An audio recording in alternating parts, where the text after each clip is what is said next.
हरे कृष्णा।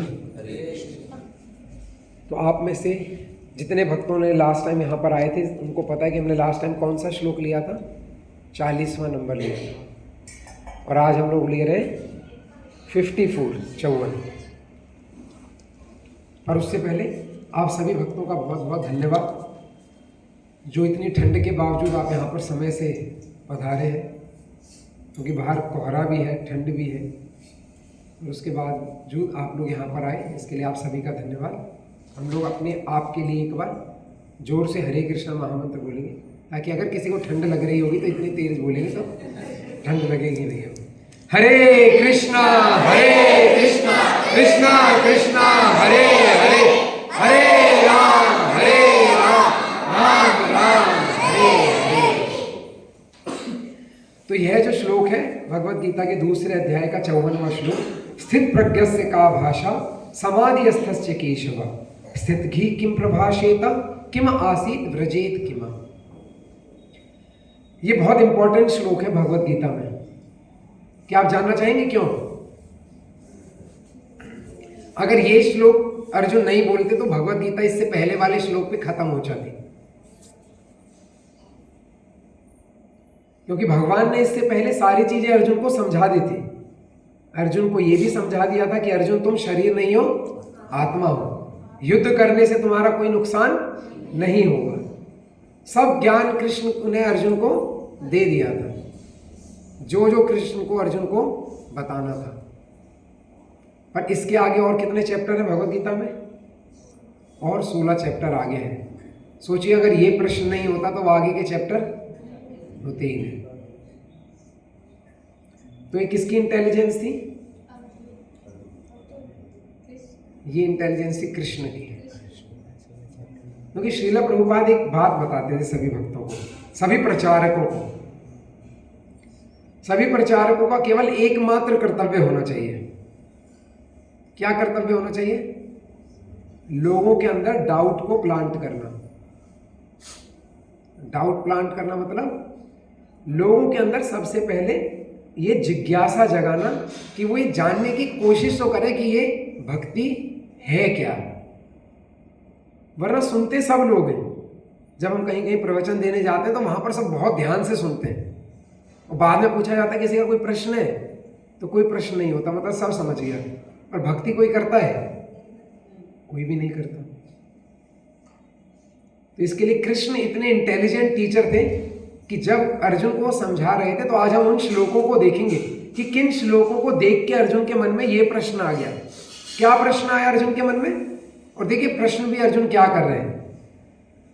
अर्जुन ने कहा, हे कृष्ण, अध्यात्म में लीन चेतना वाले व्यक्ति के क्या लक्षण है? वह कैसे बोलता है तथा उसकी भाषा क्या है? वह किस तरह बैठता और चलता है? हम जब भक्तों के बारे में सुनते, कभी हमारे मन में प्रश्न आता है कि हम लोग इतनी बार भक्तों के बारे में सुनते हैं, श्रील प्रभुपाद के बारे में सुनते हैं, पर कभी हमने प्रश्न किया कि प्रभुपाद जी चलते कैसे थे, प्रभुपाद जी बैठते कैसे थे, या जो भक्त होते हैं वो बोलते कैसे हैं, वो व्यवहार कैसे करते हैं? हमारे मन में आता है प्रश्न? विरले ही किसी के मन में आता है। हम लोग भावना में बह जाते हैं। नहीं, हरे कृष्णा कीर्तन चल रहा, हाँ कीर्तन, जय हरि बोल हरि बोल हरि बोल हरि बोल, और हरि बोल खत्म, प्रोग्राम खत्म। उसके बाद बाहर जैसे ही कदम रखते हैं गेट के बाहर, जितना सब कुछ एक्सपीरियंस अंदर किया होता है वो सब बाहर जाते ही एकदम खत्म। मतलब अंदर कुछ हुआ भी था कि नहीं हुआ था वो सब भूल जाते हैं। बाहर जाते 0 मैंने तो और भी सुना था कुछ, 0 सन्नाटा भी कुछ होता है क्या? 0 सन्नाटा। मतलब इतना कीर्तन हुआ, इतना लेक्चर हुआ, इतना प्रसाद हुआ, और एकदम बाहर जाते सब भूल गए, क्योंकि हम प्रश्न नहीं अपने अंदर पैदा करते, हम अपने अंदर प्रश्नों को नहीं जगाते। इसके लिए भक्ति में जो सबसे आगे बढ़ने का जो एकमात्र तरीका है वो है अपने अंदर की जिज्ञासा को जगाना, जिज्ञासा कैसे भी करके। इसके लिए जब जो भक्त होते हैं ना, वो हमेशा सुनने को ललायित रहते हैं कि कहाँ मुझे हरि नाम और हरि कीर्तन और हरि कथा सुनने को मिले। क्योंकि जब हम अलग अलग तरीके से हरि कथा सुनते हैं तब हमारे अंदर अलग अलग विचार आते हैं। इसके लिए प्रभुपाद जी ने इतनी सारी किताबें लिखी थी। यह जो मंत्र चल रहा है, प्रभुपाद पुस्तक वितरण का मंत्र चल रहा है। प्रभुपाद जी ने इतनी सारी किताबें लिखी थी, वो केवल इसके लिए कि लोगों को कुछ तो भी पढ़ के, क्या बोलते हैं, दिमाग की बत्ती जल जाएगी। वरना हम लोग किसकी तरह रहते हैं? ट्यूबलाइट की तरह रहते हैं, जो भी जल ही नहीं पा रही है। तो प्रभुपाद जी ने अलग अलग तरीके से प्रयास करा है। भगवत गीता, श्रीमद् भागवतम, और इसके साथ साथ इतनी पुस्तकें लिखी हैं। लोग कहते हैं कि अगर हम पूरा जीवन भी लगा देना तो भी इतनी सारी किताबें कि वो खत्म नहीं होगी, अगर एक पन्ना रोज पढ़ने भी बैठे तो। इतनी सारी किताबें प्रभुपाद जी ने केवल 10 साल के समय में लिखी। इसके लिए आप लोग इस समय में कभी जब आप बाहर अलीगढ़ में या कहीं दूसरे शहरों में घूमते होंगे तो आपको दिखता होगा भक्त इस समय में बहुत ज़्यादा किताबों का वितरण कर रहे होते हैं। उसका कारण यही है कि सबके पास ये किताबों का होना जरूरी है, ताकि कभी तो हमारा मन करेगा और हम इनको उठाकर पढ़ेंगे। तो आज हम थोड़ा पीछे रिकैप बैकग्राउंड में जाते हैं कि कृष्ण ने अर्जुन को ऐसी क्या बातें कह दी थी कि अर्जुन के मन में ये प्रश्न आया कि भक्त लोग व्यवहार कैसे करते हैं।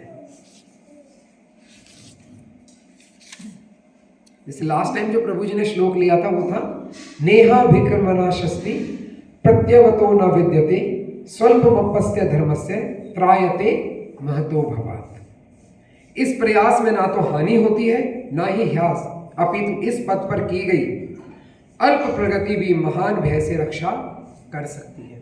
इसके अगले ही श्लोक में कृष्ण अर्जुन को फिर से बोलते हैं, व्यवसायत्मिका बुद्धिर एके ही कुरु नंदन बहुशाखा हनन्तश्च बुद्धयो अव्यवसायिनः। जो इस मार्ग पर चलते हैं वे प्रयोजन में दृढ़ रहते हैं और उनका लक्ष्य भी एक होता है। हे कुरुनंदन, जो दृढ़ प्रतिज्ञा नहीं है उनकी बुद्धि अनेक शाखाओं में विभक्त होती है। Your life should have one goal. आपके जीवन का कुछ ना कुछ लक्ष्य होना चाहिए। ऐसा सुना है आपने कभी?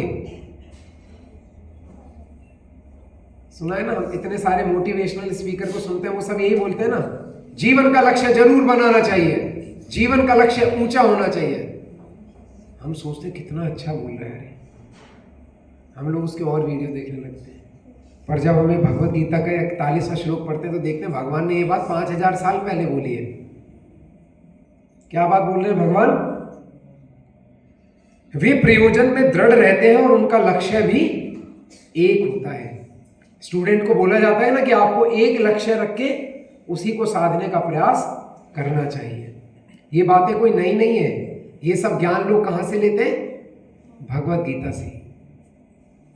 यहां पर कृष्ण अर्जुन को बोल रहे हैं कि जो भक्ति में लगे रहते हैं उनका प्रयोजन, उनका लक्ष्य एक होता है और वो उस प्रयोजन के लिए दृढ़ होते हैं। वरना जो दृढ़ नहीं होता वो कैसा रहता है? जो लाइफ में फिक्स नहीं है, जिसका गोल, वो कैसा रहता है? हर तरफ भागता है। कोई कह देता है कि भाई ये कर ले तो वो ये करने लग जाता है, कोई कहता है भाई वो कर लो तो वो करने लग जाता है, कोई कहता है नहीं ये दोनों छोड़ो तुम तीसरा रास्ता पकड़ो तो वो तीसरा करने लग जाता है। और तीनों में से कहीं पर भी सफलता नहीं मिलती और आखिर में क्या हो जाता है?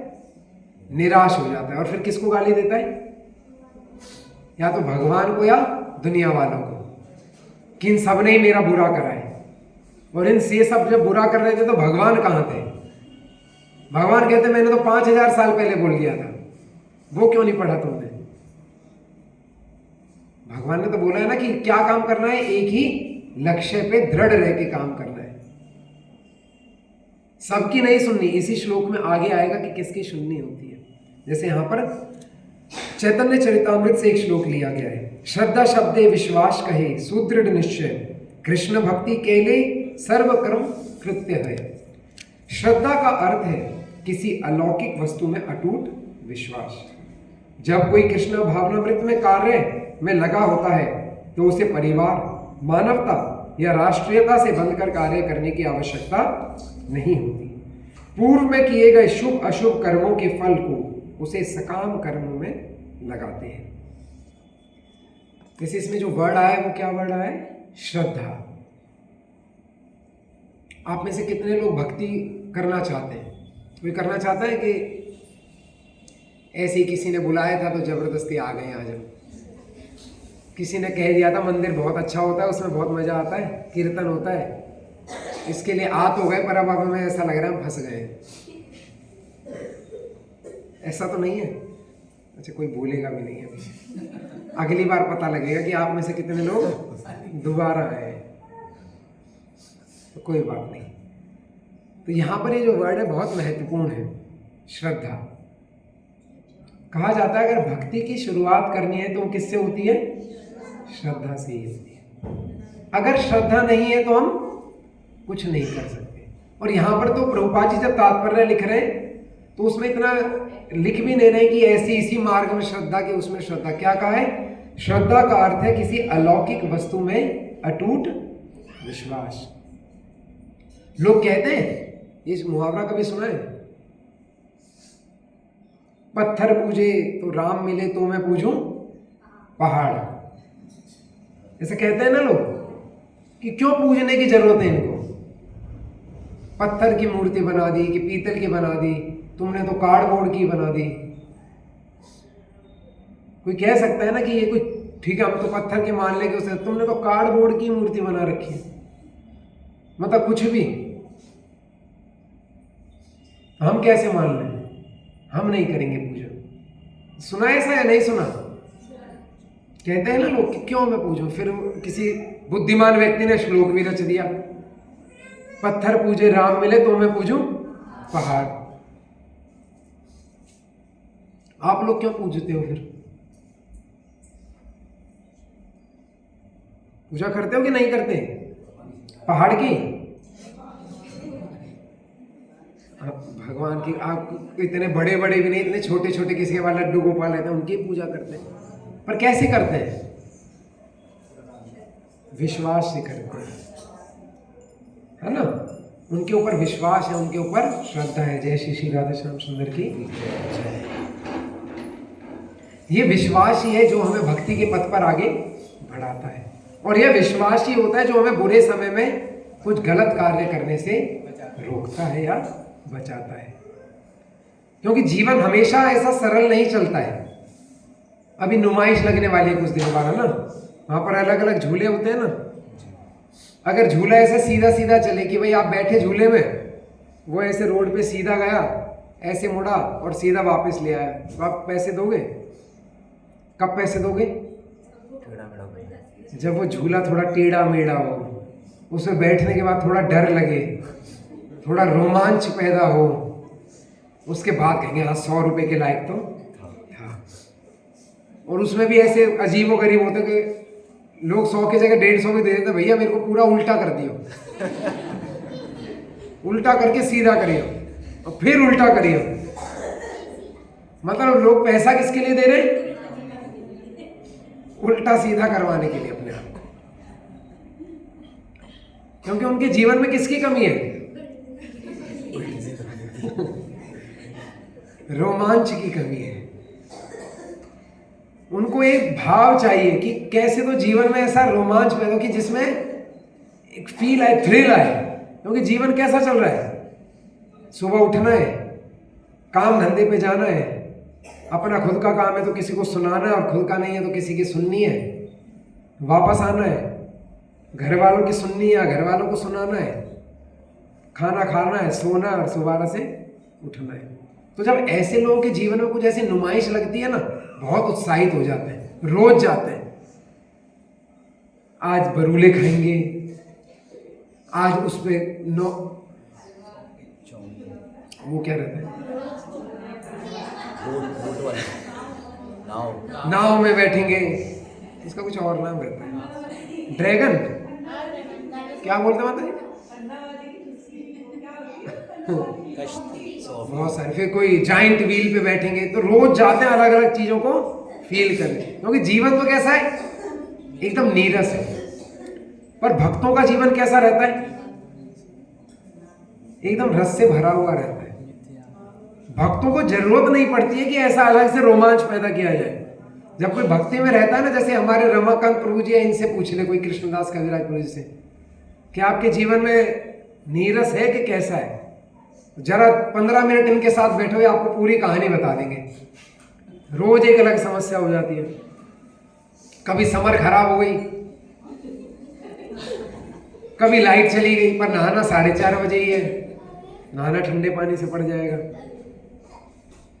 बुक स्टॉल पे गए, बुक वितरण करने में किसी ने आके गाली सुनाने लग गए। तो जीवन बहुत रसों से भरा हुआ है। कभी प्रचार के लिए इधर चले गए, प्रचार के लिए उधर चले गए, प्रचार में जा रहे हैं। जैसे आज हम सुबह गए नगर संकीर्तन के लिए, हमने इतने प्रेम से किसी को बोला, प्रभु जी हमारे मंदिर में कीर्तन होता है हर संडे को सुबह 8:30 से 10 बजे तक, आप कृपा आए करें। सब सुनने के बाद इतनी मेहनत हो गई, उसके बाद वो बोलते हैं हम नास्तिक हैं।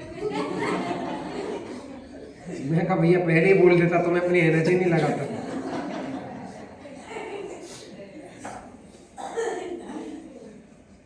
तो जब हम भक्ति में प्रचार में जुड़ते हैं, इसके लिए जब प्रभुपाद जी जब देखा कि लोग केवल इन्हीं कार्यों में लगे हो, तो उनको केवल किसकी जरूरत है, केवल भक्ति के कार्यों में जुड़ने की जरूरत है।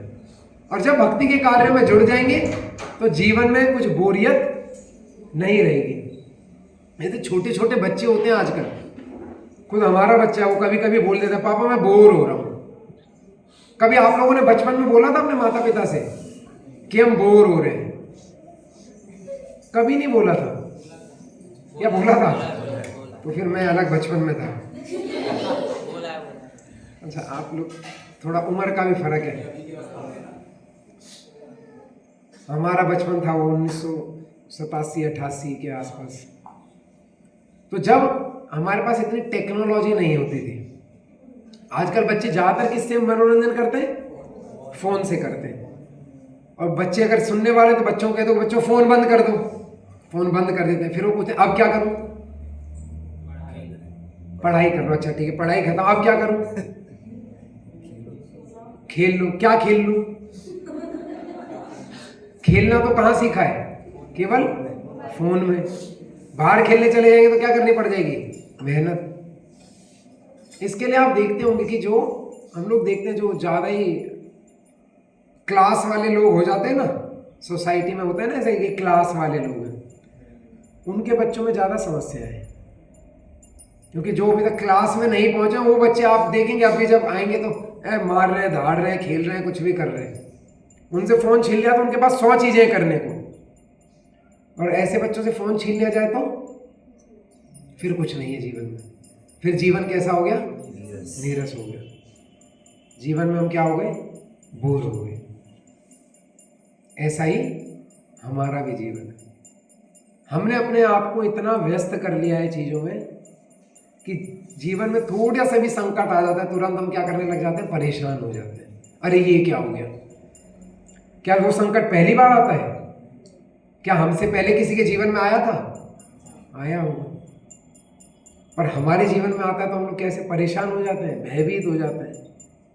कोई ना सुने तो केवल इतनी सी बात बहुत है हमें परेशान करने के लिए, कोई हमारी बोली हुई बात ना सुने तो बस। जैसे पिछली बार माता जी आई थी सीपीटी पे लेक्चर देने के लिए, वो कह रहे मुंबई में या बड़े बड़े शहरों में ऐसे कंसल्टेंट हैं जो केवल बात सुनने के कितने पैसे लेते पता है? 5 से 10 हजार रुपए 20 मिनट के। बस वो क्या करेंगे? आपकी केवल बात सुनेंगे। और बहुत ऐसे लोग हैं जो अपॉइंटमेंट लेते हैं पूरे पूरे दिन में कि हमें केवल क्या करनी है? अपनी बात सुनानी, क्योंकि कोई हमारी बात सुनने के लिए है ही नहीं। तो प्रभुपाद जी कहते हैं कि आओ इधर आओ, मंदिर में आओ, यहाँ पर प्रचारकों की बहुत जरूरत है। तुम्हें बात सुनाने का मन है तो जाओ प्रचार करने के लिए निकलो। तो इसके लिए जब आप लोग हम आरती करते हैं, जब गुरु पूजा करते हैं, तो बार बार जब एक वर्ड आता है जय श्रीला प्रभुपाद की जय, इसके लिए बहुत बहुत धन्यवाद है श्री प्रभुपाद का, जिन्होंने इतना सुंदर मिशन हमको बना के दिया। इसी श्लोक में जो हमने अभी पढ़ा था आगे आता है, किंतु कृष्ण भावनामृत में सेवा गुरु के समर्थ निर्देशन में ही ठीक से हो पाती है, क्योंकि गुरु कृष्ण का प्रमाणिक प्रतिनिधि होता है जो शिष्य के स्वभाव से परिचित होता है। उसे कृष्ण भावनामृत की दिशा में कार्य करने के लिए मार्ग दिखा सकता है। अतः कृष्ण भावनामृत में दक्ष होने के लिए मनुष्य को दृढ़ता से कर्म करना होगा और कृष्ण के प्रतिनिधि की आज्ञा का पालन करना होगा। यहाँ प्रभुपाद जी क्या बोल रहे हैं, ये नहीं बोल रहे कि तुम्हें कर्म नहीं करने, ऐसे खुश ना हो जाए। जैसे कई बार दामोदर गोपाल प्रभु जी ने मेरे को एक सेवा दे दी है मंदिर के नंबर की, तो अब मुझे ऐसे ऐसे फोन आते हैं, उनसे सुन के मैं ही हैरान हो जाता हूँ। फोन करते, प्रभु जी आप हरे कृष्णा मंदिर से बोल रहे हैं? मैंने कहा हाँ बोल रहा हूँ, हमें आपके मंदिर में भर्ती होना है। मैं कहा भर्ती होना है मतलब ना, हमें आके रहना है आपके मंदिर में। मैं कहा ठीक है प्रभु जी, आप मतलब जानते हैं आप कब से आ रहे हैं मंदिर में? ना हम ना आए आज तक, हमें नंबर मिला पर हमें भर्ती होना है। मैं कहा भर्ती क्यों होना है? कहते ना हम वहीं रह के सेवा कर लेंगे कुछ भी। मैं कहा प्रभु जी ऐसे नहीं होता, आपको कम से कम भी 6 महीना 1 साल पहले मंदिर में आके देखना होगा कि क्या सेवाएं होती है, कैसे भक्ति होती है। ये केवल अस्पताल नहीं है कि आप आओ और भर्ती हो जाओ, कि आश्रम नहीं आओ और भर्ती। क्योंकि लोगों को क्या है, एक भावना है कि हमें कुछ नहीं करना, हमें क्या करनी है बस। सबसे सिंपल क्या है, बहुतों लेक्चर में सुना है ना कि सबसे अच्छा बिजनेस कौन सा है? बोलने में कतरा रहे लोग। सबसे अच्छा बिजनेस है भगवान का बिजनेस। लोग खोल के बैठे हुए नहीं बैठे हुए, तो इसके लिए लोग बोलते हैं तो सबसे सिंपल तरीका है कुछ भी नहीं करना और सब कुछ मिल जाता है। ऐसा लोग बोलते हैं। ऐसे कृष्ण भी अपने भगवत गीता में बोलते हैं कि कुछ ना करने की जरूरत है ही नहीं, पर लोग इसको अदरवाइज ले जाते हैं। भगवान कहते हैं कि कुछ नहीं करने की जरूरत है पर सब कुछ करने की जरूरत है। क्या करना है उस सब कुछ में? भगवान की पूर्ण श्रद्धा से सेवा और भक्ति। भक्ति इतनी सरल नहीं होती है कि आओ और कारपेट पे बैठ के आराम से, या गद्दी वाली सीट पे बैठकर, पीछे भी गद्दी लगी है, आराम से बैठेंगे और बस प्रवचन करेंगे और क्या करना है, कुछ भी नहीं। ऐसा इतना सरल नहीं होता। तो ऐसे 1-2 नहीं, जब से नंबर मेरे पास आया कम से कम 4 लोगों के फोन आ चुके हैं अभी तक। आना और सबको क्या होना है? भर्ती होना है। तो कोई दिक्कत नहीं है भर्ती होने में, पर दिक्कत किसमें? बिना समझे भर्ती होने में, मतलब बिना समझे सेवा करने में। इसके लिए प्रभुपाद जी हर बार अपने परपट में, श्लोकों में, और सीनियर वैष्णव बार बार इस चीज को बोलते थे कि किसी को भी सेवा करनी है तो अपनी मर्जी से सेवा नहीं कर सकते। कैसे सेवा करनी है? गुरु के निर्देशन प्राप्त होने पर ही सेवा होती है। क्योंकि गुरु, आगे प्रभुपाद जी इसमें क्या लिखते हैं, गुरु शिष्य के स्वभाव से परिचित होता है। इसके लिए आप देखते हैं कि इस्कॉन में गुरु कैसे बनाए जाते हैं। ऐसे नहीं बनाए जाते कि श्रीला प्रभुपाद जी कहीं और बैठे, हम श्रीला प्रभुपाद जी अब हमारे गुरु हैं, वो हमारी संस्था के परम गुरु हैं। पर श्रीला प्रभुपाद जी ने एक सिस्टम बनाया कि हर एक के पास अपने गुरु से बात करने का एक्सेस होना चाहिए। ऐसा नहीं हो कि गुरु कहीं है और हम कहीं अपनी भक्ति में लगे, गुरु अपनी भक्ति में लगे, कोई बातचीत ही नहीं है। प्रभुपाद जी बार बार अपने परपट में लिखते हैं कि गुरु को शिष्य का स्वभाव पता होना चाहिए। स्वभाव कैसे पता होगा? अच्छा, मेरा स्वभाव आप में से किस किसको पता है? या आप में से किसका स्वभाव मुझे पता है? सबका नहीं पता, क्योंकि सबसे बात नहीं होती। तो सबसे पहला कर्तव्य शिष्य का क्या है? गुरु से बात करना, ताकि गुरु को पता लगे हमारा स्वभाव कैसा है। उसके अनुरूप फिर गुरु हमें सेवा देते हैं, और जब हम उस सेवा में लगते हैं तो हम आसानी से भर्ती हो जाते हैं। फिर हमें अलग मेहनत नहीं करनी पड़ती कि हमें ये करना है कि वो करना है। गुरु ने सेवा दी है, वही सेवा, वही हमारा समर्पण है। इसके आगे बहुत ही सुंदर श्लोक यहाँ पर हमारे गुरुअष्टकम में आता है। यस्य प्रसादा भगवत प्रसादो यस्य प्रसादा नगति कुतु। इसका मतलब क्या होता है? इसका मतलब पता है किसी को? जब हम गुरु की आज्ञा से कोई कार्य करते हैं तभी हम गुरु को प्रसन्न करते हैं। गुरु की बिना आज्ञा के अगर हम कार्य करेंगे तो गुरु को प्रसन्न नहीं कर पाएंगे। और ये जो पूरा इस्कॉन है केवल किस पे बना है? गुरु शिष्य परंपरा पर। प्रभुपाद जी ने जो सबसे पहले जाके प्रामाणिकता स्थापित करी थी इस्कॉन की, कि इस्कॉन क्यों प्रामाणिक संस्था है, आप लोग जानना चाहेंगे? नहीं जानना चाहेंगे? क्योंकि कल को कोई बोले कि तुम इस्कॉन में क्यों जा रहे हो? जैसे एक माता जी आती है, सुमन माता जी आई है, हाँ, इनके ये किसी संस्था, माता नाम मत लीजिएगा, नाम मत लीजिएगा, ये किसी संस्था के बार बार बोलती है कि हमारे पड़ोस में इस संस्था में जाते हैं, उस संस्था में जाते हैं। पर प्रभुपाद जी को भी पता था कि ये बहुत सारी संस्थाएं हैं। प्रभुपाद जी ने क्या बताया कि हमारी संस्था की प्रामाणिकता क्या है कि हम गुरु शिष्य परंपरा को फॉलो करते हैं। और गुरु शिष्य परंपरा कहां से चालू होती है? श्रील प्रभुपाद से, भक्ति सिद्धांत सरस्वती ठाकुर से, भगवान कृष्ण से। और भगवत गीता की स्टार्टिंग में, अगर आपके पास भगवत गीता हो तो इसमें आप खोल के देख सकते हैं, प्रभुपाद जी ने इसमें लिख के दिया है कि गुरु शिष्य परंपरा कहां से शुरू हो रही है और किसके बाद हमारे तक पहुंच रही है। और सभी का कर्तव्य क्या था कि जिसने जैसा सुना वो वैसा ही बोल दे। आज के श्लोक में था, प्रभुपाद जी ने आखिर में उसको स्पेसिफाई भी करा था कि भक्त की सबसे इंपॉर्टेंट क्या होनी चाहिए। याद है किसी को? नहीं। 54वें श्लोक में देखते हैं, वाणी के ऊपर कुछ बोला था प्रभुपाद जी ने परपट पे।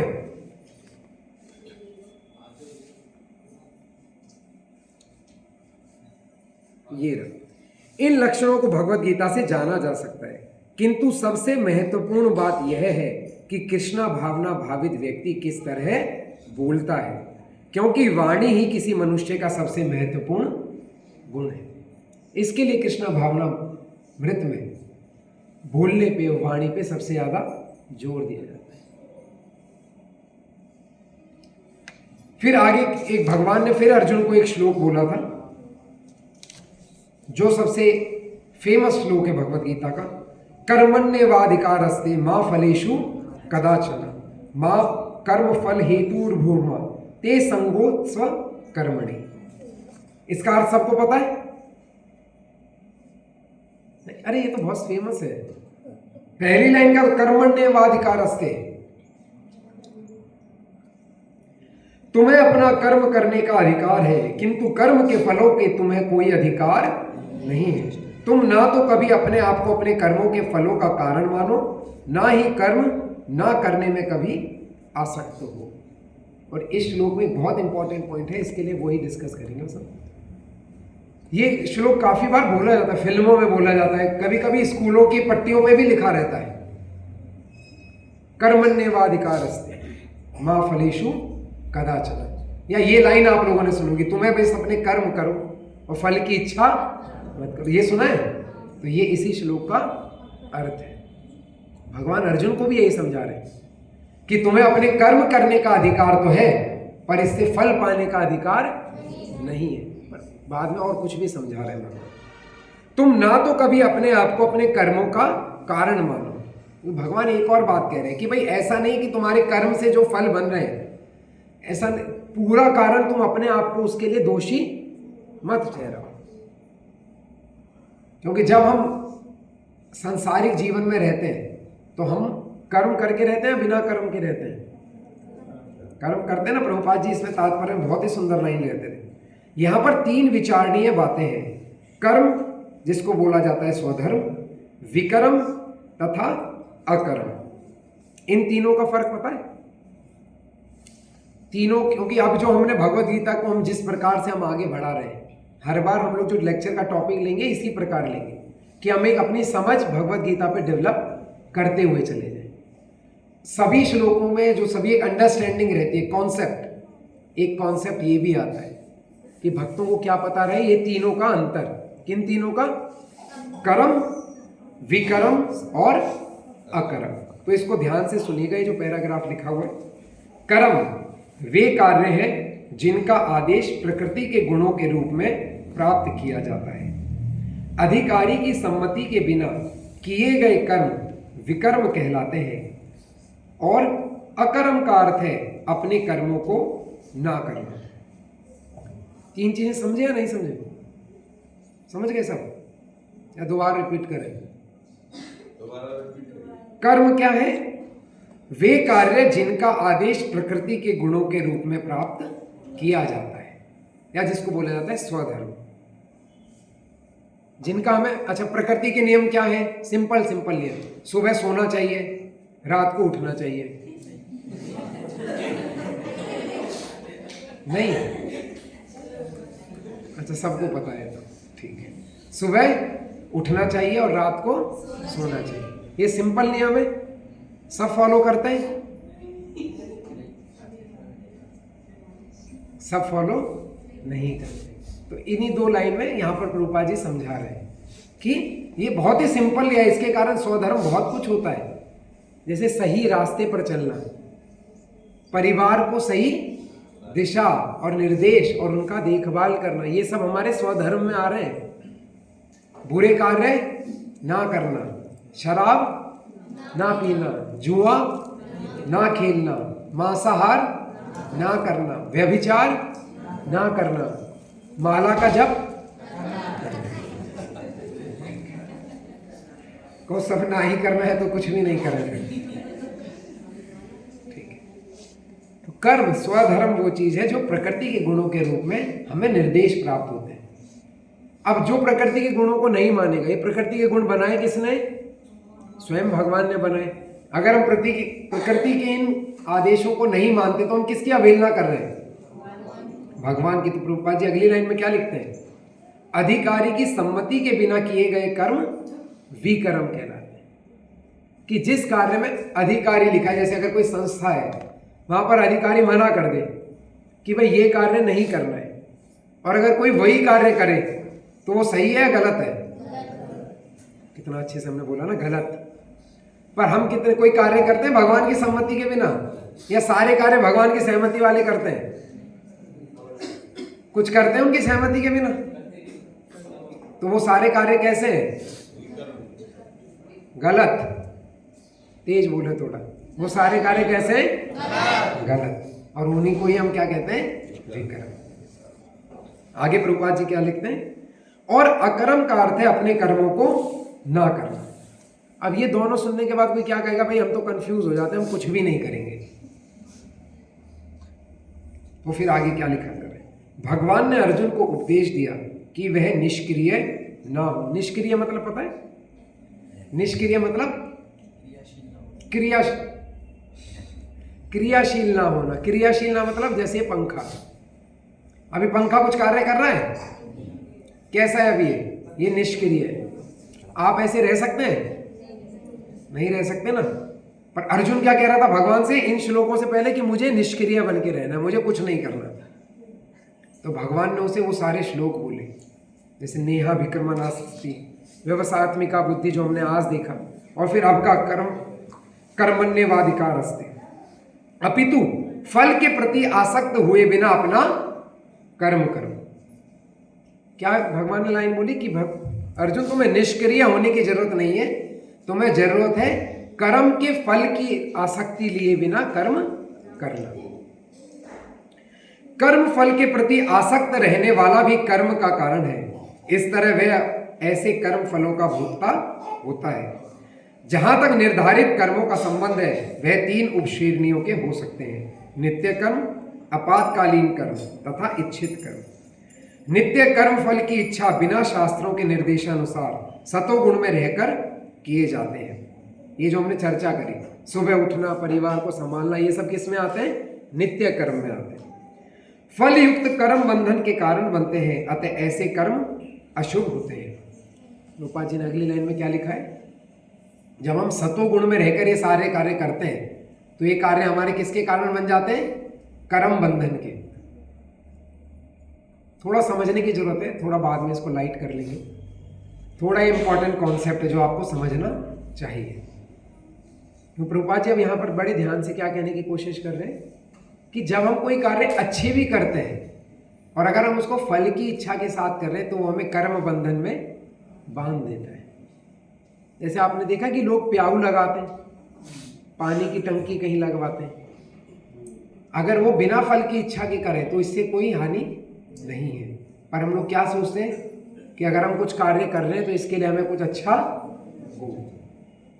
प्रभुपाद जी कई बार ये कहते थे कि अगर मरते समय आप लोगों ने गुलाब जामुन खाने की भी इच्छा कर ली तो अगले जीवन में तुम्हें दोबारा से आना पड़ेगा। किसके लिए? गुलाब जामुन खाने के लिए।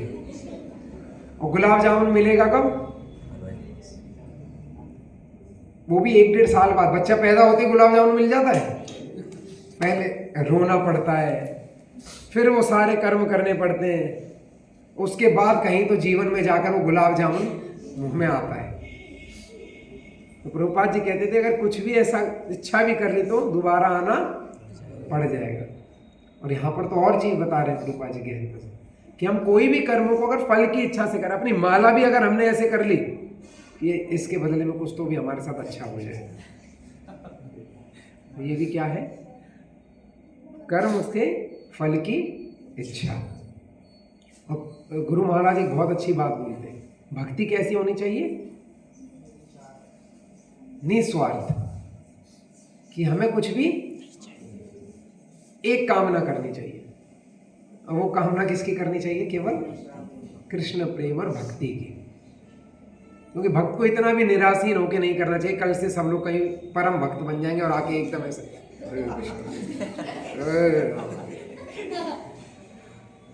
हमें किसी में कुछ भी आसक्ति नहीं है, हमें भगवान में भी आसक्ति नहीं है, हमें केवल बोला हुआ है हरे कृष्णा करने को तो बस हम हरे कृष्णा करेंगे। ऐसा ना समझें इसे। हमें होनी चाहिए भगवान में आसक्ति होनी चाहिए, भक्तों में आसक्ति होनी चाहिए, पर आसक्ति पाने की नहीं, कुछ देने की होनी चाहिए। भगवान की सेवा करने की आसक्ति होनी चाहिए, भक्तों की सेवा करने की आसक्ति होनी चाहिए। अतः भगवान ने अर्जुन को फलासक्ति रहित होकर कर्म के रूप में युद्ध करने की आज्ञा दी। उसका युद्ध विमुख होना आसक्ति का दूसरा पहलू है। ऐसी आसक्ति से कभी मुक्ति का पथ प्राप्त नहीं हो पाती। आसक्ति चाहे स्वीकारात्मक हो या निषेधात्मक, वह बंधन का कारण बनती है। तो हमें हर बार ध्यान रखिएगा अपने कर्म करने से पहले, बहुत बाद की स्टेज है। ऐसा नहीं कि हम लोग अच्छा कभी कभी भगवत गीता के प्रवचन सुन के ना हम लोग बहुत निराश हो जाते हैं। जैसे एक मैं प्रवचन सुन रहा था प्रभु जी का, तो वो एक व्यक्ति से बात कर रहे होते हैं प्रवचन के बाद कि आपको कैसा लेक्चर लगा। अमूमन लोग क्या बोलते हैं? अच्छा लगा। तो व्यक्ति ने बहुत ही सच्चा रिप्लाई दिया, कहता मैं बाहर के जीवन में पहले से ही बहुत परेशान था, पर जब आके तुम लोगों का लेक्चर सुनता हूं तो और परेशान हो जाता हूं। कहते बाहर इतने कानून नहीं थे, उससे ज्यादा कानून तुम बता देते हो। ये नहीं करना, वो नहीं करना, ये नहीं खाना, वहां नहीं जाना, वो नहीं करो, ये नहीं करो। कहने भाई परेशान तो हम पहले से ही थे और यहां आके तो हम और परेशान हो गए। तो ये लेक्चर से सुनने के बाद तो और हमारी टेंशन बढ़ गई है। तो ऐसा भाव से यहां से आप ना निकले। भगवान जो इस भगवत गीता को बोल रहे थे वो किसको बोल रहे थे? अर्जुन परम भक्त थे, प्रभुपाद परम भक्त थे, उन्होंने इन टीकाओं को लिखा। पर हम लोग भक्त भी नहीं हैं, तो हम लोग ये सब केवल समझने का प्रयास करते हैं। ये ना समझे कल से हम अपने जीवन को टटोलना शुरू कर दें, या किसी के घर में अगर पूरी फैमिली भक्त है तो वो एक दूसरे को देखने लग जाए, ये तो भगवत गीता के श्लोक पे कार्य नहीं कर रहा। प्रभु जी आप भक्त नहीं हो, माता जी आप भक्त नहीं हो। कल से ऐसा ना शुरू कर दें। मंदिर में आप आए अगली बार और कहा हमने तो ये सुना था, आसक्ति नहीं होनी चाहिए। और कल किसी भक्त को कहते हुए सुन लो, ये भगवान हमारे जीवन में दुख है, थोड़ा इसको दूर कर दे। आसक्ति नहीं होनी चाहिए। मतलब ऐसा शुरू ना कर दे। हमें उस स्टेज तक पहुंचना है। ठीक है, ये हम कहाँ पर बैठे, हम कक्षा में बैठे हैं, हमने क्लास में एडमिशन लिया है, एग्जाम आएंगे धीरे और उनमें हम अपने आप हमें पता लग जाएगा कि हम पास होते हैं या फेल होते हैं। जब उन एग्जाम में आप पास होते रहो तब मानना कि आप भक्ति में आगे बढ़ रहे हैं। अब जब अर्जुन ने ये सारे श्लोक भगवान से सुने तो अर्जुन के मन में एक प्रश्न स्वाभाविक ही आ गया कि भगवान जो इतने तुम ये बात कर तो रहे हो कि बुद्धि स्थित होनी चाहिए, इधर उधर डोलनी नहीं चाहिए, कर्म के फल की इच्छा नहीं होनी चाहिए, ऐसा है कौन इस संसार में? तो ये प्रश्न आज का अर्जुन ने किया था कि भाई ऐसा कोई है भी संसार में, क्या किसी और ही लोग की बात हो रही है? ऐसा प्रश्न आ सकता है ना हमारे बात में। जैसे अभी हमने चर्चा करी कि ऐसा मत समझ लेना कि हम लोग सब भक्ति के परम श्रेष्ठ श्रेणी पे पहुंच गए। अर्जुन ने भी यही कहा कि भगवान जो बातें तुम कर रहे हो स्वाभाविक भी है नहीं है। तो इसके लिए प्रश्न करा कि भाई जिन भक्तों की आप बात कर रहे हो वो चलते कैसे हैं, वो बैठते कैसे हैं, वो बोलते कैसे हैं, वो रहते कैसे हैं, जरा उनके बारे में हमें बताओ। तो आगे के श्लोक में अब भगवान इन सब गुणों पे चर्चा करेंगे। तो आपको जानना है कि नहीं जानना? तो हम लोग अगली बार फिर से मिलेंगे। जितने लोग बिना टेंशन के जाएंगे यहाँ से वो वापस आएंगे। हरे कृष्ण। किसी का कोई प्रश्न है? मतलब उसको लिटरली लाने जरूरी नहीं है हमारा हर बार प्रश्न हो। हमने याद है हमने शुरू में चर्चा करी थी कि हम बिना जब भी लेक्चर लेते हैं हम पूछते हैं किसी का कोई प्रश्न है, तो कोई प्रश्न नहीं होता है। और आज हमारी माता जी भी नहीं आई हो। राशिका माता जी नाम है उनका, क्या नाम है माता जी का जो हर बार प्रश्न उनका रहता है? अच्छा कुछ ना कुछ। आज नहीं आई है माता जी, विशाखा माता जी। प्रश्न होने चाहिए, ठीक है। चाहे ऐसा जरूरी नहीं कि ऐसे लेक्चर के बीच में आपको पूछना चाहिए। अच्छा प्रश्न होने चाहिए तो अगली बार मैं प्रश्न फ्रेम करके लाऊंगा।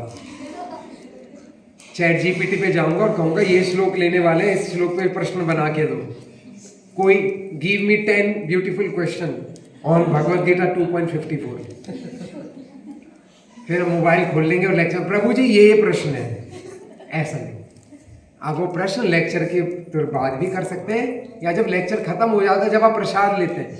यहाँ पर इतने सारे भक्त हैं आपके पास, जैसे हम बार बार अनाउंस करते हैं कि माताओं को कुछ प्रश्न है, तो हमारे पास बंशी माता जी है, सत्यप्रिया माता जी है, स्वर्णमयी राधा माता जी है, विमला राधा माता जी आ गई, आ जाएगी। तो ये सब लोग काफी समय से भक्ति कर रहे हैं। कोई प्रश्न है? ये सुनो जी। जो अर्जुन ये जो प्रश्न कर रहे हैं वो उनके हिसाब का तो है नहीं, तो अर्जुन ने प्रश्न हमारे लिए क्यों?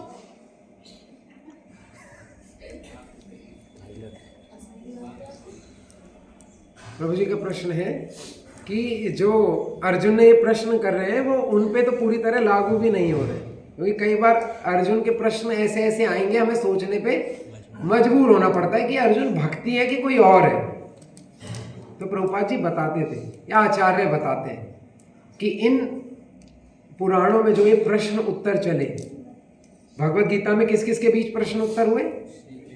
श्री कृष्ण और अर्जुन के बीच। भागवतम में किस किस के बीच हुए?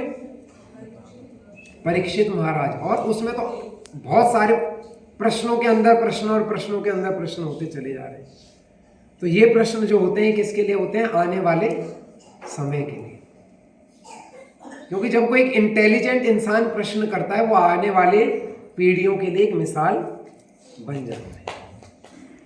तो अर्जुन ने भी केवल एक कर्तव्य उस समय अर्जुन को मिला था, और हो सकता है भगवान की योग मायावश, क्योंकि भगवान को तो पता था ना कलयुग में कौन आएंगे?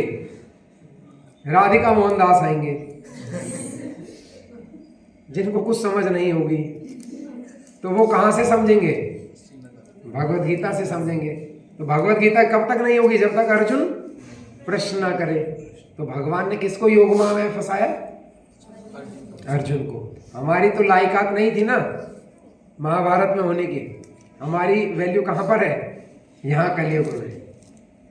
तो इसके लिए अर्जुन ने वो प्रश्न करे, ताकि आज हम लोग बैठ के कलयुग में उन प्रश्नों पे चर्चा कर सकें और अपने आप को देख सकें कि हम कहाँ पर खड़े। और प्रभु जी उसी तरह, माता जियों का हो गया था, प्रभु जी लोग दामोदर गोपाल प्रभु जी हैं, दुलारी कृष्ण प्रभु हैं, पार्थ प्रिय प्रभु हैं, जो भी आप लोग देखते हैं भक्तों को काफी समय से यहाँ पर सेवा कर रहे हैं। यूथ है, यूथ कहेंगे ये सब बूढ़े हो गए, सबके बाल तो ग्रे हैं, सफेद है, इनको हमारे प्रश्न कैसे समझ आएंगे। कृष्णदास कविराज प्रभु जी, इनके बाल अभी काले ही हैं, सफेद हो, अच्छा इनके बाल नहीं है, सॉरी। रमाकांत प्रभु हैं, तो जो युवा है वो इनसे प्रश्न कर सकते। तो प्रश्न उत्तर की कोई सीमा नहीं है। ऐसा नहीं कि लेक्चर में ही प्रश्न होना चाहिए, पूरे हॉल का सबसे इंटेलिजेंट इंसान मैं ही हूं, इसके लिए मुझे यहां बिठाया, ऐसा नहीं है। इसके लिए बार बार बताना पड़ता है कि आप लोग प्रश्न करें। ठीक है, आप सबका बहुत बहुत धन्यवाद। ग्रंथराज श्रीमद् भगवद गीता की, श्रील प्रभुपाद की, अनंत कोटि वैष्णव वृंद की। तो अभी हम लोग ज्यादा समय नहीं लेंगे, जल्दी से अपने आगे के कार्यकलाप करेंगे। सबसे पहले हम लोग अपना